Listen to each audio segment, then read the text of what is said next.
เจ้าสบายดีมื้อนี้เฮามาเรียนเกี่ยวกับมื้อเนาะว่ามีมื้อหยังแดเนาะเฮาไปเรียนกันเลยเนาะมื้อนี้ today มื้อวานนี้ yesterday มื้ออื่น tomorrow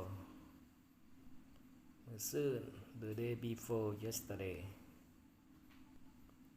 มื้อฮื้อ the day after tomorrow this week อาทิตย์นี้ last week อาทิตย์ที่แล้ว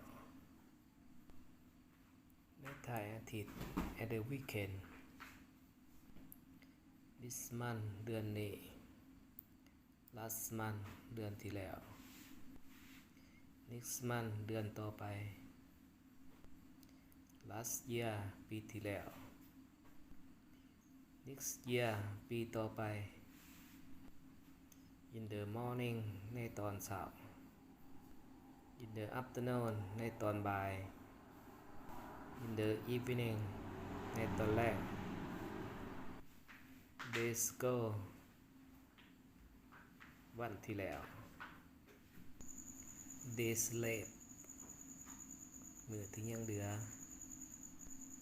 Thank you for watching this video กดไลค์กดแชร์เนาะเป็นกำลังใจให้อาจารย์เนาะ